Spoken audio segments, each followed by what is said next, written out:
ကျွန်တော်တို့မွေးဖွားလာတဲ့အခါတယောက်နဲ့တယောက်ရဲ့ဗီဇာလေးတွေကမတူညီကြပါဘူးငယ်စဉ်ကတည်းကကျွန်တော်တို့တီးချင်စိတ်တွေများတဲ့ကလေးတယောက်အတွက်မျိုးညင်ခံရတာအသားကျနေတဲ့အရာတစ်ခုပါ妹妹，我领养三坡才有多少一些？ရန်အီရှူရန်နဲ့အမကန်ထားလို့ရတဲ့နေရာပေါ့俺们去做班妹妹。 တားငယ်ရဲ့မင်းတော်မင်းနိုင်တာပဲမမောဘူးလား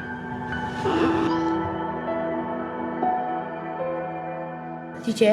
မနေ့ဟောဝပဲတဲ့တားနားမယ်လေးမေးကျင်လို့ အော်ဟုတ်သားပဲမနေ့ကအိမ်စာပေးလိုက်တာငါ့ကိုဘယ်သူမှလည်းသတိမပေးကြကဲကဲစာအုပ်တွေထုတ်ကြ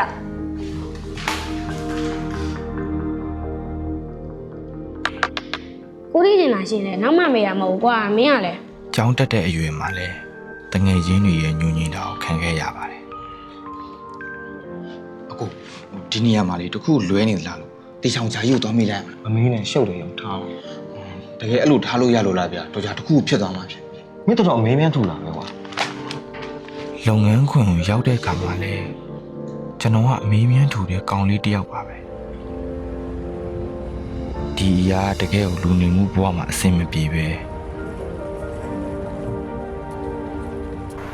တခြားသူတွေအတွက်စိတ်နှောက်ယှက်ဖြစ်စရာဗီဇလို့ထင်လာတာကြောင့်ကျွန်တော်ပြင်ဖို့ကြိုးစားခဲ့ပါတယ်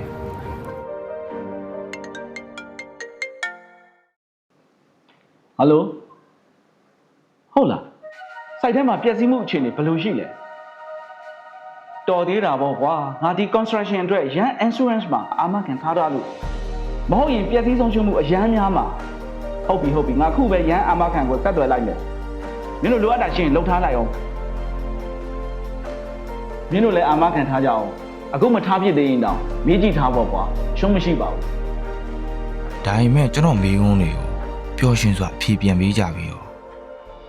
အမကန်ထားရဲဆိုတာတားငယ်ပိုင်ဆိုင်တဲ့အရာတွေကိုအကာအကွယ်ယူတာမျိုးပေါ့ဘယ်လိုအကာအကွယ်ယူတာလဲဆိုတာတော့သိကျင်သေးလားဖိုးဖိုးကိုမေးတာမေးလိုက်တော့ ဆရာမအခုရှင်းပြလိုက်တော့ဒီပု္ပ္ပစာကိုတားနာလဲသွားရင်လားတခြားမသိတာရှင်းလဲမေးတာမေးအကုန်ရှင်းပြပေးမယ်ဟုတ်ပြီလား အချက်လက်တွေမှားနေရပဲမိမိလိုက်လို့ပေါ့ကွာမှုလို့ရှိရင်အစနေပြန်တော့ဒုက္ခကြီးကျယ်ရောက်ကုန်တော့ကျေးဇူးပဲကွာနောက်လည်းသိကြရှိရင်လာမယ်အာမနာနဲ့မိမိလိုက်လို့ပိုကောင်းတာတွေလည်းရှိတာမှာပဲ ကျွန်တော်ကိုပိုကောင်းတဲ့ဘဝတစ်ခုဖြစ်အောင်ဖန်တီးပေးခဲ့တဲ့သူတွေဟာလေကျွန်တော်ရဲ့ဘဝတစ်လျှောက်လုံးမှာရှိနေစေဖြစ်ပါတယ် မင်္ဂလာပါရှင် မင်္ဂလာပါကျွန်တော်အာမခံနဲ့ပတ်သက်ပြီးမေးချင်လို့ပါ ပုံမကောင်းမွန်တဲ့ဘဝတွေကိုဖန်တီးဖို့အတွက်ရန်အာမခံကိုအခုပဲဆက်သွယ်မေးမြန်းလိုက်ပါ Just Arc